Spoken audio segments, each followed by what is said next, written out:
వెళ్ళిపోయింది కావచ్చు. అరే మళ్ళీ నువ్వు అంటావు ఇదే అదే ఏం ఉపడట్లేదు, వైర్లు ఉన్నాయన్నా, ఏం కనిపిస్తలేదు. కనబడ్డా వస్తాడే ఏం కాదేందా నన్ను గొడవలే మీతోటి. ఏం కాదు, మనకేం కాదు, ఏం వస్తలే. చెప్తే మన వాళ్ళు విన్నారు కదనే. పైకి ఎక్కువ స్టెప్స్ ఎక్కువ.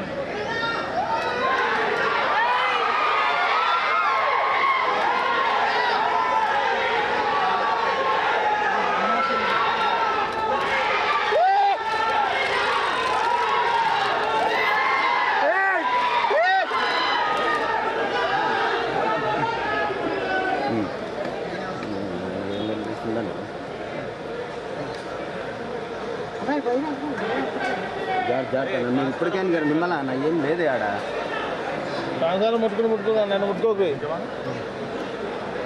బాగా అయిపోయింది భారీగా.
ఆంధ్రప్రదేశ్ ముఖ్యమంత్రి జగన్ కాసేపట్లో బీఆర్ఎస్ నేత మాజీ సీఎం కేసీఆర్ను పరామర్శిస్తున్నారు.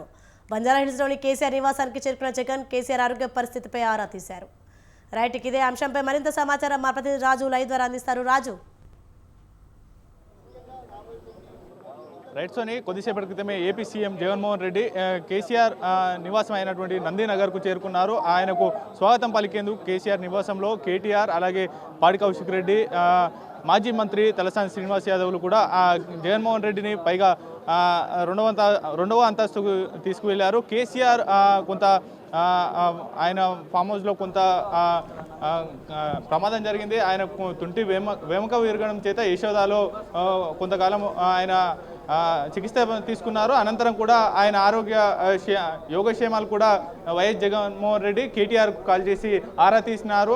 అనంతరం అప్పుడే కలుస్తారు అనేటటువంటి ఒక వార్తలు వచ్చినప్పటికీ తెలంగాణలో ఎన్నికలు ఉన్న నేపథ్యంలో అవి తెలంగాణ ఎన్నికల మీద ప్రభావం చూపుతాయనేటటువంటి కోణంలో కూడా కొంత ఆలస్యమైంది. ఈరోజు కేసీఆర్ని పరామర్శించేందుకు కూడా జగన్మోహన్ రెడ్డి కొద్దిసేపటి క్రితమే చేరుకున్నారు. అయితే ఒక గంట పాటు ఈ యొక్క పరామర్శ జరిగేటటువంటి అవకాశం ఉంది. కేసీఆర్తో సుదీర్ఘంగా ఆరోగ్య పరిస్థితిని అడిగేటటువంటి అవకాశం ఉంది. దాంతోపాటుగానే తెలంగాణలో ఉన్నటువంటి రాజకీయ పరిస్థితులు, అలాగే ఏపీలో ఉన్నటువంటి రాజకీయ పరిస్థితుల మీద ఇరు నాయకులు కూడా చర్చించేటటువంటి అవకాశం అయితే కనిపిస్తుంది. ప్రస్తుతం మనం నందినగర్లోని కేసీఆర్ నివాసం వద్ద ఉన్నాం. వైఎస్ జగన్మోహన్ రెడ్డి సీఎం అయిన తర్వాత అటు 2-3 సార్లు ఈ ఇద్దరు సీఎంలు, మాజీ సీఎం కేసీఆర్ అలాగే జగన్మోహన్ రెడ్డి భేటీ కావడం జరిగింది. విందు భోజనాలకు కూడా హాజరయ్యారు. అనంతరం కాళేశ్వరం ఓపెనింగ్కు 3 రాష్ట్రాల సీఎంలతో పాటు జగన్మోహన్ రెడ్డి కూడా హాజరయ్యారు. కాళేశ్వరం ప్రారంభోత్సవంలో కూడా పాల్గొన్నారు. అనంతరం కూడా దాదాపు 3 ఏళ్ల తర్వాత ఈ కలయిక మనం చూస్తూ ఉన్నాము.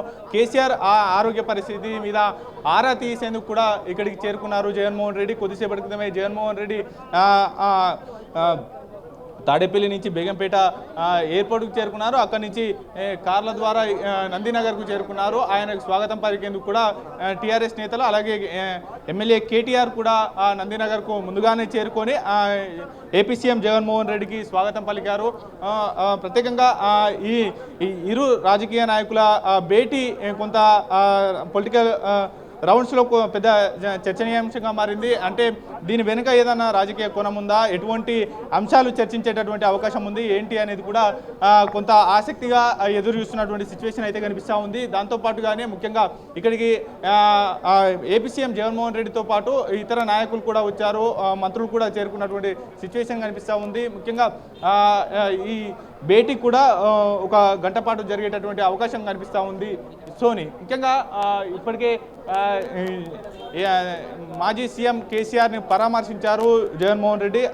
ఆయన యోగక్షేమాలు అడిగి తెలుసుకున్నారు. ఆయన ఆరోగ్య పరిస్థితి ప్రస్తుతం ఎలా ఉంది ఏంటి అనేది, గాయం ఏ విధంగా అయ్యింది, ఆ హీల్కు రీప్లేస్మెంట్ ఏ విధంగా జరిగింది. అయితే దాదాపు 4 వారాల పాటు యశోదాలో చికిత్స తీసుకున్నారు కేసీఆర్. అనంతరం కూడా అప్పుడే ఫోన్ ద్వారా జగన్మోహన్ రెడ్డి ఆరోగ్య యోగక్షేమాలు కూడా అడిగి తెలుసుకున్నారు. అనంతరం కూడా ఇప్పుడు చేరుకొని ఆయన స్వయంగా పరామర్శించేందుకు వచ్చారు. ఆ పరామర్శలో భాగంగానే ఏ విధంగా జరిగింది గాయం, దాంతోపాటుగా ఎన్ని రోజుల రెస్ట్ తీసుకోవాలి ఏంటి, ఏ విధంగా ప్రస్తుతం చికిత్స అందుతుంది అనేది కూడా ఆయన ఆరాధించేటటువంటి అవకాశం అయితే కనిపిస్తూ ఉంది. దీంతో పాటుగానే రాజకీయ పరంగా కూడా పెద్ద ఎత్తున ఆసక్తి అయితే కొనసాగుతూ ఉంది. ఏ అంశాల మీద చర్చిస్తారు ఏంటి, తెలంగాణలో పార్టీ ఓటమి అనంతరం ప్రస్తుతం పార్లమెంట్ ఏపీలో దేశవ్యాప్తంగా పార్లమెంట్ ఎన్నికలు ఉన్నాయి, అలాగే ఏపీలో అసెంబ్లీ ఎన్నికలతో పాటు పార్లమెంటు ఎన్నికలు ఉన్నాయి. అయితే దాదాపుగా ఈ యొక్క సిట్టింగ్ ఎమ్మెల్యేలను మార్చకపోవడం వల్లనే అనేటటువంటి అభిప్రాయం ఆ పార్టీలో వ్యక్తమవుతుంది. ఇప్పుడు జగన్మోహన్ రెడ్డి ముందస్తు జాగ్రత్తలు పడతా ఉన్నాడు. తెలంగాణలో ఎమ్మెల్యేల మార్పుల, ఏపీలో ఎమ్మెల్యేల మార్పుల తర్వాత కొంత ఆశాజనకంగా ఉండే అవకాశం ఉంది అన్న కోణంలో కూడా మార్పులు చేర్పులు జరుపుతూ ఉన్నాయి. అయితే కేసీఆర్ ఎటువంటి సూచనలు చేశారు ఏంటి అనేది కూడా తెలియాల్సి ఉంది. ఏంటి ఎటువంటి చర్చ జరుగుతుంది అనేది కూడా మరి కాసేపట్లోనే తెలిసేటటువంటి అవకాశం అయితే కనిపిస్తూ ఉంది. ఎస్ రాజు, ఏ అంశాలపై చర్చిస్తున్నారు? రాజకీయ అంశాలేంటి, ఏమైనా సమాచారం ఉందా? ఎన్ని గంటల పాటు చర్చలు కొనసాగే అవకాశం ఉంది?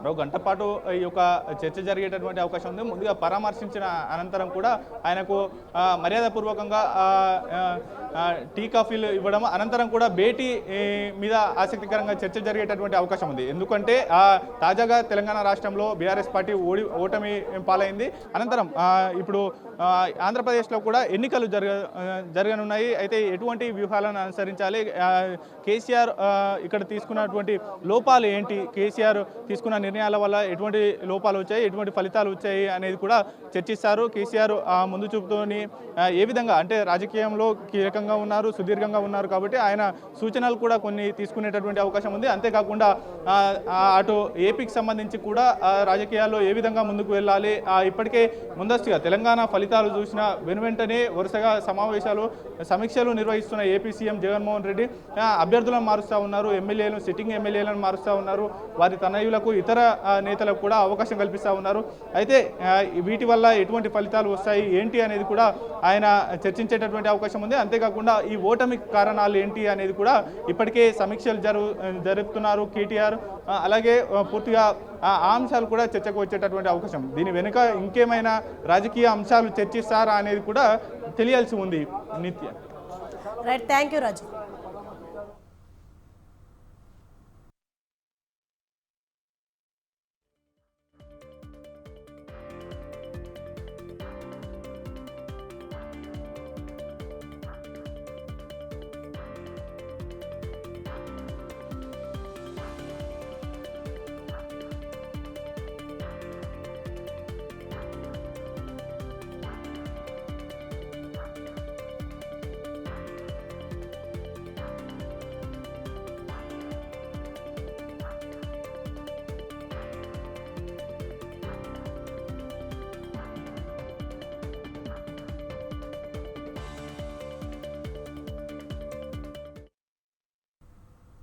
రాహుల్ గాంధీని ప్రధాని చేయాలనేది దివంగత వైఎస్ఆర్ కళ అని షర్మిల అన్నారు.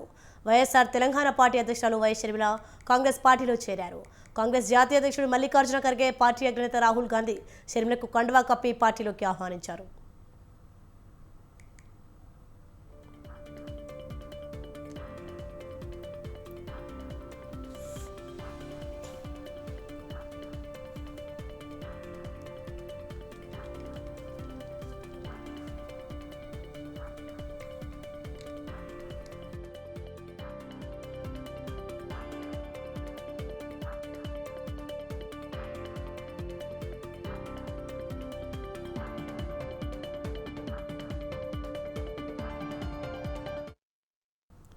కాంగ్రెస్ పార్టీ కోసం వైఎస్ఆర్ తన జీవితకాలం కష్టపడ్డారని షర్మిల అన్నారు.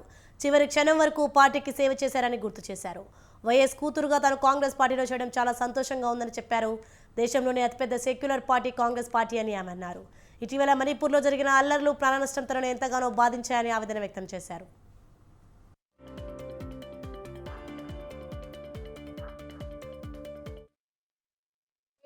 వైఎస్ఆర్ తెలంగాణ పార్టీని కాంగ్రెస్ పార్టీలో విలీనం చేస్తున్నందుకు రాజశేఖర రెడ్డి బిడ్డగా నేను సంతోషిస్తున్నా. ఎందుకంటే ఈ రోజు నుంచి వైఎస్ఆర్ తెలంగాణ పార్టీ కాంగ్రెస్ పార్టీలో భాగమై, కాంగ్రెస్ పార్టీ ఉన్నంత వరకు వైఎస్ఆర్ తెలంగాణ పార్టీ కూడా కాంగ్రెస్ పార్టీలో భాగమై ఉంటుంది. కాబట్టి వైఎస్ఆర్ తెలంగాణ పార్టీ నాయకులు, వైఎస్ఆర్ తెలంగాణ పార్టీ కార్యకర్తలు నాతో పాటు ఈ రోజు చాలా సంతోషంగా ఇండియన్ నేషనల్ కాంగ్రెస్ పార్టీలో విలీనం కావడం జరుగుతుంది. రాజశేఖర రెడ్డి గారు బ్రతికున్నంత కాలం నమ్మకంగా కాంగ్రెస్ పార్టీకి సేవ చేయడమే కాకుండా రాజశేఖర రెడ్డి గారు చనిపోయే నాటికి కూడా కాంగ్రెస్ పార్టీకి సేవ చేస్తూనే చనిపోయారు. ఈరోజు రాజశేఖర రెడ్డి బిడ్డ కాంగ్రెస్ పార్టీలో చేరుతుంది అంటే రాజశేఖర రెడ్డి గారికి చాలా సంతోషం, చాలా గర్వం కలిగించే విషయం అని నేను నమ్ముతున్నాను. ఈరోజు ఈ పరిస్థితుల్లో దేశాన్ని ఐక్యంగా ఉంచాల్సిన అవసరం ఉందని, ఆ ఘనత కేవలం కాంగ్రెస్ పార్టీకి మాత్రమే ఉందని చెప్పారు. భారత్ జోడో యాత్రతో రాహుల్ గాంధీ తనతో పాటు దేశ ప్రజల్లో ఆత్మవిశ్వాసాన్ని నింపారని చెప్పారు. అందుకే తను కాంగ్రెస్లో చేరానని, తన పార్టీ వైఎస్ఆర్టీపీని విలీనం చేశారని చెప్పారు. ఇటీవల జరిగిన తెలంగాణ అసెంబ్లీ ఎన్నికలలో కాంగ్రెస్ విజయం సాధించిన విషయాన్ని గుర్తు చేసిన షర్మిల, కాంగ్రెస్ పార్టీ విజయం సాధించాలనే ఉద్దేశంతోనే వైఎస్ఆర్టీపీ ఎన్నికలకు దూరంగా ఉందని చెప్పారు. రాహుల్ గాంధీని ప్రధానిని చేయడం తన తండ్రి వైఎస్ఆర్ కళ అని, ఆ కళ నెరవేర్చడానికి కృషి చేశారని షర్మిల తెలిపారు.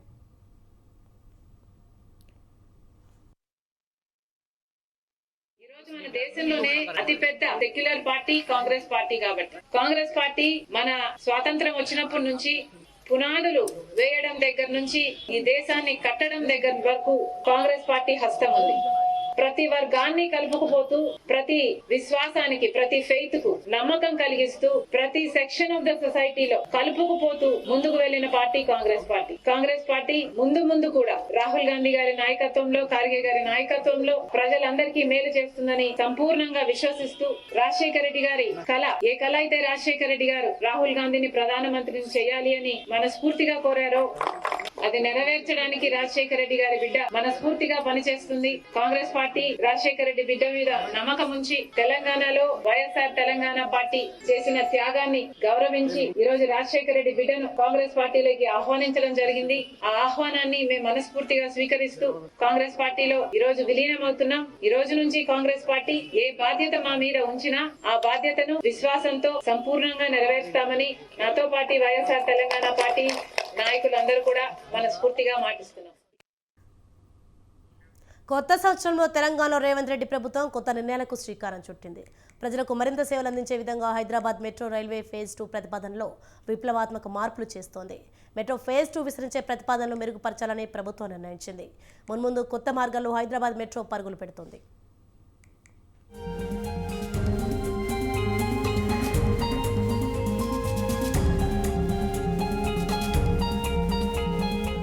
తెలంగాణ ముఖ్యమంత్రి శ్రీ ఏ రేవంత్ రెడ్డి హైదరాబాద్ మెట్రో ఫేజ్ 2 ప్రతిపాదనలను క్షుణ్ణంగా సమీక్షించారు.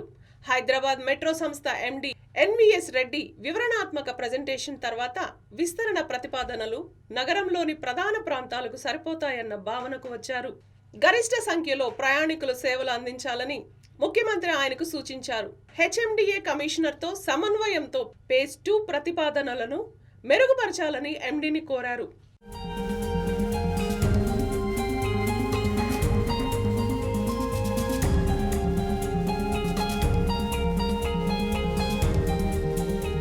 హైదరాబాద్ పాత బస్తీకి మెట్రో రైలు రావాలన్న ప్రజల కళ సాకారం కానున్నది. పాత బస్తీ మెట్రో రైలు మార్గంలో దారుల్ షిఫా జంక్షన్ నుంచి సాలీబండ జంక్షన్ వరకు రోడ్డును విస్తరించాలన్న హెచ్ఎంఏఆర్ఎల్ ప్రతిపాదనను చర్చించారు.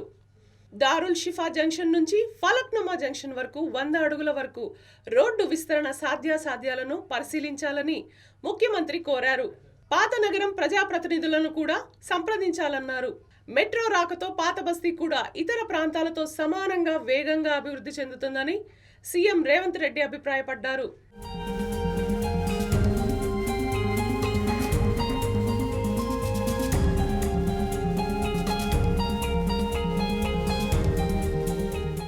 రోడ్డు విస్తరణ, మెట్రో రైల్ ప్రణాళిక అమలు సమయంలో పాత నగరంలో గుర్తించబడిన 103 మతపరమైన వారసత్వ కట్టడాలు, ఇతర సున్నితమైన నిర్మాణాలకు ఇబ్బందులు రాకూడదని, ఎలాంటి ప్రతికూల ప్రభావం చూపకూడదని ఆయన స్పష్టం చేశారు.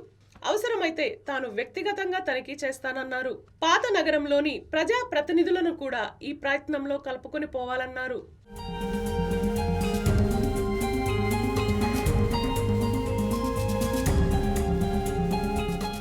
మునుపటి ప్రభుత్వం రాయదుర్గం నుండి శంషాబాద్ విమానాశ్రయం వరకు నిర్మించాలన్న ఎయిర్పోర్ట్ మెట్రో ప్లాన్ను ఇప్పటికే చాలా విస్తృతమైన ఓఆర్ఆర్ అందుబాటులో ఉన్నందున నిలిపివేయాలని సీఎం ఆదేశించారు.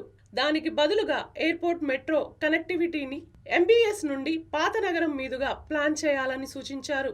నాగోల్ నుండి ఎల్బీ నగర్ మెట్రో స్టేషన్ వరకు మిగిలిన 5 కిలోమీటర్ల నిర్మాణాన్ని త్వరగా పూర్తి చేయాలన్నారు.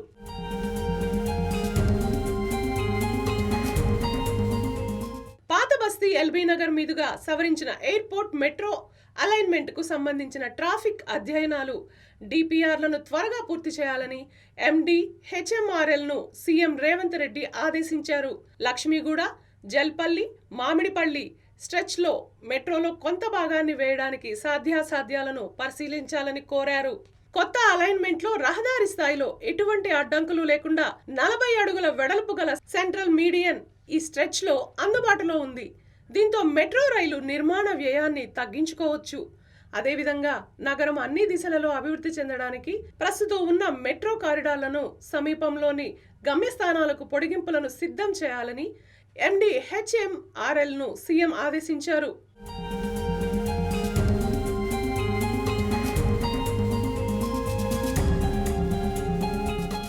మియాపూర్ నుంచి మెట్రోను చందానగర్, BHEL, పటాన్ చెరువు వరకు 14 కిలోమీటర్ల పొడిగింపు ప్రతిపాదన ఉంది.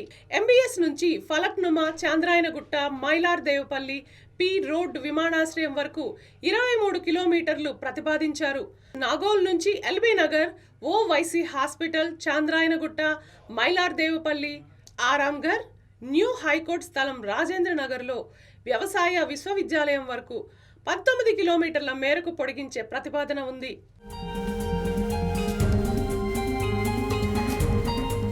కారిడార్ 3 రాయదుర్గ్ స్టేషన్ నుండి మెట్రోను financial district, American consulate, biodiversity మీదుగా IIIT వరకు 12 కిలోమీటర్ల పొడిగింపు ప్రతిపాదనలో ఉంది. LB నగర్ నుంచి వనస్థలిపురం, హయత్ నగర్ వరకు 8 కిలోమీటర్ల పొడిగింపు ప్రతిపాదన ఉంది.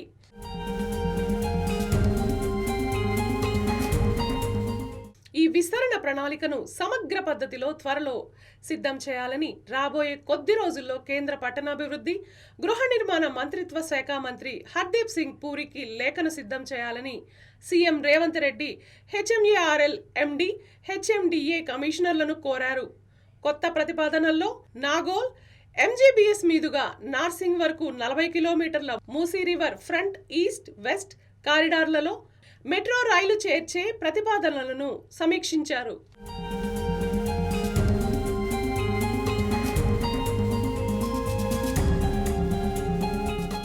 వేగంగా అభివృద్ధి చెందుతున్న హైదరాబాద్ నగర అవసరాలను తీర్చడానికి సమగ్ర మాస్టర్ ప్లాన్ సిద్ధం చేయాలని సమావేశంలో పాల్గొన్న అధికారులను సీఎం ఆదేశించారు. శ్రీశైలం హైవేపై ఎయిర్పోర్ట్ ప్రాంతం నుండి కందుకూరు వరకు మెట్రో రైల్ కనెక్టివిటీని ప్లాన్ చేస్తారు. ఇక్కడ ఫార్మా సిటీ కోసం ఇప్పటికే సేకరించిన భూములలో మెగా టౌన్షిప్ సృష్టించవచ్చు. మెట్రో ఫేజ్ 3 ప్రణాళికలు JBS మెట్రో స్టేషన్ నుండి షామీర్పేట వరకు విస్తరించాలని కూడా ఆయన కోరుకున్నారు. ప్యారడైజ్ మెట్రో స్టేషన్ నుండి కండ్లకోయ, మేడ్చల్ వరకు మెట్రో పొడిగించాలని సీఎం భావించారు. ఈ సమావేశంలో ప్రభుత్వ ప్రధాన కార్యదర్శి Shrimati A. Shanthakumari, intelligence IG Shri B. Sivadhar Reddy, CMO కార్యదర్శి షాన్వాస్ కాసిం కూడా పాల్గొన్నారు.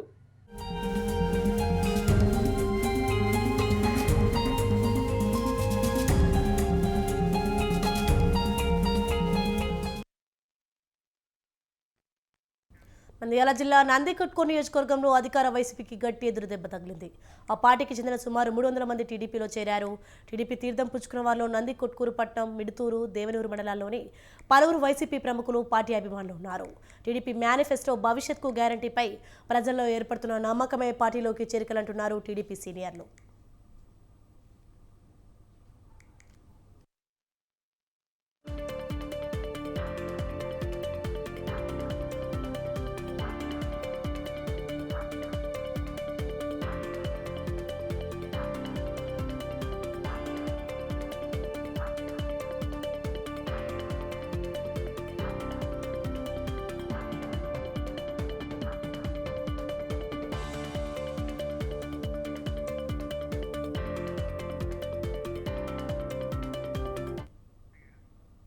అసెంబ్లీ ఎన్నికల్లో సొంత పార్టీ వెన్నుపోట్ల వల్ల బలమైన అభ్యర్థులు సైతం పరాజయం పాలయ్యారు. అనుకున్న మేర పార్టీ ఫలితాలు సాధించలేకపోయింది. గత అసెంబ్లీ ఎన్నికలపై అనాలిసిస్ చేసిన బీజేపీ పెద్దల అభిప్రాయం ఇది. రాబోయే ఎంపీ ఎన్నికల్లో ఈ తరహా పరిస్థితులు పునరావృతం కాకుండా పార్టీ అధిష్టానం పకడ్బందీ చర్యలు చేపడుతున్నట్లు తెలిసిందే. ఇందులో భాగంగానే పార్టీ సంస్థాగత ప్రక్షాళనకు శ్రీకారం చుడుతోంది.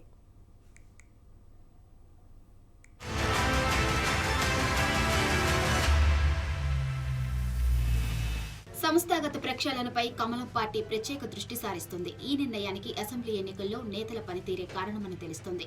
ఇటీవల జరిగిన అసెంబ్లీ ఎన్నికల్లో ఖచ్చితంగా గెలవాల్సిన నియోజకవర్గాల్లో అభ్యర్థులు ఓటమి పాలయ్యారు. ఇందుకు జిల్లా అధ్యక్షులు కారణమని అపజయం పాలైన అభ్యర్థులు రాష్ట్ర కమిటీకి ఫిర్యాదు చేశారు. జిల్లా అధ్యక్షుల అసమర్థత, సమన్వయ లోపమే ఇందుకు కారణమని కొందరు ఓటమి పాలైన అభ్యర్థులు తెలియజేశారు. కొందరు అధ్యక్షులు ఇతర పార్టీల అభ్యర్థులకు అమ్ముడుపోయారని, మరికొందరు పరాజయం పాలైన నేతలు ఆరోపించారు. పార్టీ వ్యతిరేక కార్యకలాపాలకు పాల్పడిన జిల్లా అధ్యక్షులపై సీరియస్ గా యాక్షన్ తీసుకోవాలని రాష్ట్ర నాయకత్వం నిర్ణయించినట్టు తెలిసింది.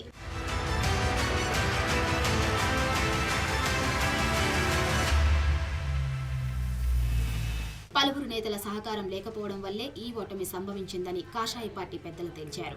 ఈ నేపథ్యంలో 15 జిల్లాల బీజేపీ అధ్యక్షులను మార్చనున్నట్టు తెలిసింది. అంతేకాకుండా పలువురు రాష్ట్ర పదాధికారులను సైతం మార్చే ఛాన్స్ ఉందని తెలుస్తోంది. వారితో పాటు పార్టీ వ్యతిరేక కార్యకలాపాలకు పాల్పడిన వారిపైన వేటు వేయనున్నట్టు బీజేపీ శ్రేణుల్లో చర్చ జరుగుతుంది.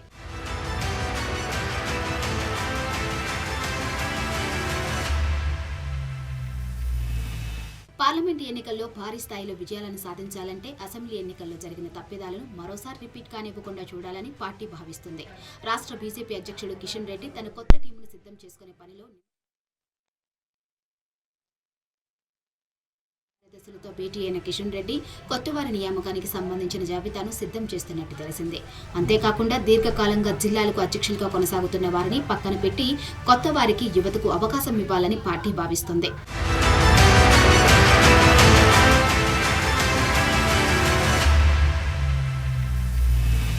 గత ఎన్నికల్లో పార్టీ వ్యతిరేక కార్యకలాపాలకు పాల్పడిన వారికి తొలుత షోకాజులను జారీ చేయాలని క్రమశిక్షణ కమిటీ నిర్ణయం తీసుకున్నట్టు తెలిసిందే. అసెంబ్లీలో పోటీ చేసిన అభ్యర్థులు ఇతర నాయకులు ఇచ్చిన ఫిర్యాదుల ఆధారంగా జిల్లా అధ్యక్షుల పార్టీ వ్యతిరేక కార్యకలాపాలకు పాల్పడిన వారిపై చర్యలను తీసుకోవాలని రాష్ట్ర నాయకత్వం నిర్ణయం తీసుకున్నట్టు సమాచారం.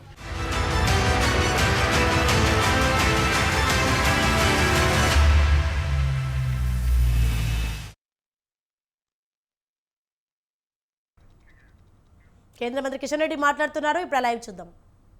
జనవరి వరకు 14 సంక్రాంతి నుండి 22 జనవరి వరకు దేశంలో తెలంగాణలో ఉన్నటువంటి పుణ్యక్షేత్రాలు, ప్రార్థనా స్థలాలు, దేవాలయాల ప్రాంగణాలలో స్వచ్ఛతా అభియాన్ నిర్వహించాలని చెప్పి పార్టీ నిర్ణయించింది. ప్రత్యేకంగా పుణ్యక్షేత్రాలలో పరిశుభ్రత పాటించేటువంటి విషయంలో భక్తులను చైతన్యం చేస్తాం. అయినాక పరిశుభ్రం చేసేటువంటి కార్యక్రమాలు శ్రమధ్వానం ద్వారా, కార్యకర్తలు శ్రమధ్వానం ద్వారా చేస్తారు. అదేవిధంగా అక్కడ అన్ని రకాలుగా 22 వరకు సాధ్యమైనంత అన్ని దేవాలయాలలో మా పార్టీ కార్యకర్తలు, ప్రజలు, స్థానికంగా ఉన్నటువంటి భక్తులను కూడా మోటివేట్ చేస్తాము. ఆ పరిసర ప్రాంతాల్లో ఉన్నటువంటి ప్రజలను కూడా మోటివేట్ చేసి ఈ అభియాన్లో, ఈ యొక్క కార్యక్రమంలో వాళ్ళని కూడా భాగస్వాములు చేస్తాం. అదేవిధంగా మీకు తెలుసు, 22వ తేదీ ఉదయం 10:30 గంటలకు అన్ని దేవాలయాల దగ్గర ఆ దేవాలయ కమిటీల యొక్క నేతృత్వంలో, ఆయా దేవాలయ కమిటీల నేతృత్వంలో అయోధ్యలో జరిగేటువంటి కార్యక్రమాన్ని స్క్రీన్ ద్వారా అక్కడ ప్రదర్శించేటువంటి కార్యక్రమం, ఆ గ్రామం కానీ, ఆ బస్తీ కానీ, ఆ కాలనీ కానీ ప్రజలందరూ కూడా సమిష్టిగా, సామూహికంగా అయోధ్యలో జరుగుతున్నటువంటి కార్యక్రమాన్ని తిలకించే విధంగా ఏర్పాట్లు చేయడము, అక్కడ ప్రాణప్రతిష్ఠ అయిన తర్వాత అన్ని దేవాలయాలలో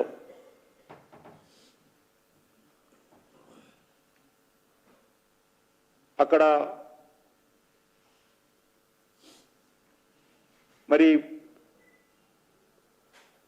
దీపారాధన చేయడము, అక్కడ అన్ని రకాలుగా ప్రజలతోటి ప్రసాద వితరణ చేయడము, అదే రోజు సాయంకాలము ప్రతి హిందూ ఇంటి ముందు ముగ్గులతో అలంకారం చేయడము, అదేవిధంగా ఆ రోజు పచ్చ తోరణాలతో అందరి ఇండ్లు అలంకరించుకోవడము.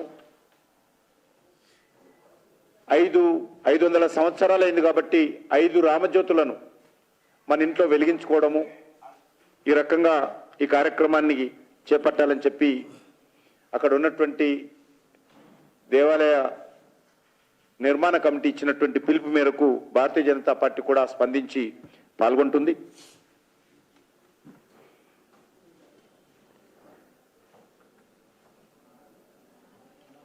అంతేకాకుండా ఈరోజు రాష్ట్ర ప్రభుత్వం అభయహస్తం పేరుతో పెద్ద ఎత్తున ప్రజల్లో ఒక అయోమయం సృష్టించేటువంటి ప్రయత్నం చేస్తూ ఉంది. నేను అభయహస్తం సంబంధించినటువంటి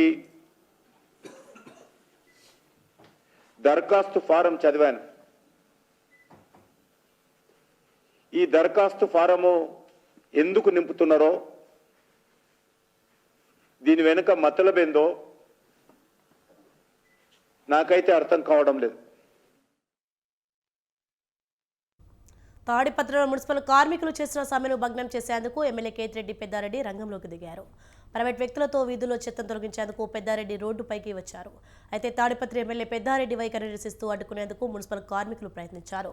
ఎమ్మెల్యేను అడ్డుకున్న మున్సిపల్ కార్మికులను పోలీసులు అరెస్ట్ చేశారు. దీంతో తాడిపత్రి ఎమ్మెల్యే కేతిరెడ్డి చెత్తను తొలగించారు. ఎమ్మెల్యే వైఖరిపై మున్సిపల్ కార్మికులు తీవ్ర అసహనాన్ని వ్యక్తం చేశారు. ఎమ్మెల్యే పెద్దారెడ్డితో మున్సిపల్ కార్మికులు వాగ్వాదానికి దిగారు. ఎమ్మెల్యే పెద్దారెడ్డిని సిఐటియు నేతలు మున్సిపల్ కార్మికులు అడ్డుకుని దిగ్బంధించారు. ఎమ్మెల్యేను అడ్డుకున్న నేతలు కార్మికులను పోలీసులు అడ్డుకుని స్టేషన్కు తరలించారు.